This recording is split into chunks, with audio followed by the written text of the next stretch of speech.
మంత్రి పదవి అనిపించారు. ఇప్పుడు వచ్చి గుర్తొచ్చింది రంగారెడ్డి హైదరాబాద్. ఏ మంత్రి పార్లమెంట్ సభ్యుని గెలిపించారు? చాలా మంది మంత్రులు తెలంగాణలో పార్లమెంట్కు ఇన్ఛార్జ్ పెట్టిన మంత్రిని. కానీ భువనగిరి పార్లమెంట్కు మంత్రి ఇన్ఛార్జ్ రాలే, ఒక ఎమ్మెల్యేగా ఇన్ఛార్జ్ పెట్టింది కాంగ్రెస్ పార్టీ. అన్ని పార్లమెంట్లకు ఇన్ఛార్జ్ మంత్రులను పెడితే మరి నిజంగా నాకే కెపాసిటీ లేకపోతే, నాకే ధైర్యం లేకపోతే, నాకే మంచి పేరు లేకపోతే, నేనే గెలిపించే శక్తి లేకపోతే ఎందుకు ఇన్ఛార్జ్ పెట్టింది నన్ను? అన్ని తెలంగాణ మొత్తం మంత్రులు ఇన్ఛార్జ్ పెట్టి భువనగిరికి ఎందుకు ఎమ్మెల్యేని ఇన్ఛార్జ్ పెట్టిండ్రు? అంటే గెలిపించే సత్తా ఉంది, ప్రజల్లోకి పోతాడనే కదా. మరి ఇచ్చిన మాట నిలబెట్టుకునే బాధ్యత ఎవరిది? మీరు ఇన్ఛార్జ్ పెడితే గెలిపించి ఇచ్చినావా లేదా సీటు? ఎవరిచ్చిండ్రు? ఆదిలాబాద్ గెలిచిందా? మహబూబ్ నగర్ గెలిచిందా? సికింద్రాబాద్ గెలిచిందా? మల్కాజ్గిరి గెలిచిందా? మేదక్ గెలిచిందా? కరీంనగర్ గెలిచిందా? ఈ మంత్రులంతా ఎక్కడ పోయినరు? మరి ఎక్కడ? నేను అడిగేది ఓ దయా దాక్షిణ్యాల మీద మీరు ఎప్పుడు ఇస్తారా అని మేము ఎదురు చూస్తలేము. నిజంగా పార్టీ బతకాలంటే, ప్రభుత్వంకి మంచి పేరు తేవాలంటే, నిజాయితీగా సమర్థవంతంగా ప్రజల కోసం, పార్టీ కోసం, ప్రభుత్వం మంచి పేరు తీసుకొచ్చే వ్యక్తులకే ఇవ్వాలి అని చెప్పి అంటున్నాం. ఈ పైరవికారాన్ని పక్కన పెట్టాలి, పైరవికారాన్ని పక్కన పెట్టాలి. కాంగ్రెస్ పార్టీ ఇంకా బలంగా కావాలి.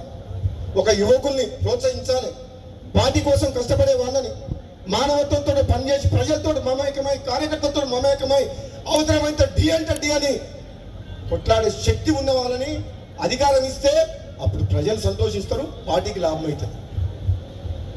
దారుణం వల్లే దానం ఎక్కిస్తే పదవి వస్తే కొట్లాడతాడా? కేసీఆర్ అనే వ్యక్తిని గద్దె దింపేదాకా నిద్రపోను అని చెప్పి పార్టీ మారి బీజేపీలో ఉన్నా సరే తెలంగాణ ప్రజలందరూ కూడా కాంగ్రెస్ పార్టీ వైపు చూస్తే నేను మళ్ళీ వెనకడుగు వేసి కాంగ్రెస్ పార్టీలకు వచ్చి గద్దె దింపినా లేదా? అంటే ఒక ప్రజాస్వామ్యాన్ని కూని చేసి, రాష్ట్రాన్ని అప్పులపాలు చేసి, అవినీతిమయం చేసి, లక్షల కోట్ల ఒక కుటుంబం దోసుకుంటుంటే చూడలేక ఈ ప్రజలకు ప్రజాస్వామ్యాన్ని కాపాడాలని చెప్పి, ఈ ప్రజల పక్షాన్ని పోరాటం చేయాలని చెప్పి, తెలంగాణ ఇచ్చిన కాంగ్రెస్ పార్టీ జెండా ఎగిరాలని చెప్పి నాలాంటి వ్యక్తి నిర్ణయం మార్చుకొని వెనుకకు వచ్చిన అంటే దాని అర్థం ఒక కమిట్మెంట్ ఉంది. కన్నతల్లి లాంటి కాంగ్రెస్ పార్టీ అంటే అభిమానం ఉంది.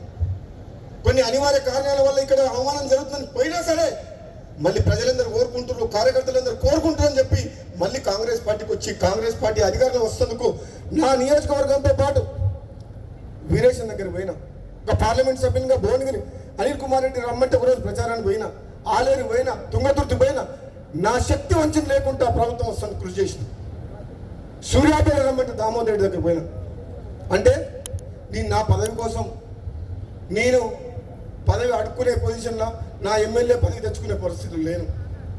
ఈ తెలంగాణ రాష్ట్రం కోసం 5 ఏళ్ళు పోరాటం చేసి సోనియా గాంధీని కాంగ్రెస్ పార్టీని ఒప్పించి పార్లమెంట్లో తెలంగాణ గొంతు వినిపించి తెలంగాణ తెచ్చిన ఎంపీల్లో నేను ఒకరిని. నాకు ఒక కమిట్మెంట్ ఉంది, ఈ తెలంగాణ రాష్ట్రం బాగుండాలి, ఈ తెలంగాణ రాష్ట్రం అభివృద్ధిలో ముందుకు దూసుకుపోవాలి, తెలంగాణలో ప్రతి పేదవాళ్లకు కాంగ్రెస్ పార్టీ అండగా ఉండాలని చెప్పి పనిచేస్తున్న, నిజాయితీగా పనిచేస్తున్న వ్యక్తిని. కాబట్టి నా విషయంలో కొందరు నాయకులు ఇది చెప్తే బాగుండదు, దుర్మార్గంగా ధర్మరాజులాగా ఉండాల్సిన జానారెడ్డి గారు కూడా మహాభారతంలో ధృతరాష్ట్రం పాత్ర పోషిస్తాడు. నాకైతే బాధ అనిపిస్తుంది. నాలాంటి వ్యక్తికి ఏదన్నా వస్తుంది అంటే 10 మందికి పనికొచ్చే మనిషిని, 1000 మందిని కాపాడే వ్యక్తిని నాలాంటి వ్యక్తికి అడ్డం తగులుతుందంటే ఇక నేనేం చెప్పాలో నాకు అర్థమవుతలేదు. అందుకని ఇంతకంటే ఎక్కువ చెప్పలేదు, ఇప్పటికే చెప్పదలుచుకుని చెప్పిన మనసులో ఉన్నది చెప్పినా లేదా? మరి నన్ను చూస్తే భయపడుతున్నారు అందరూ.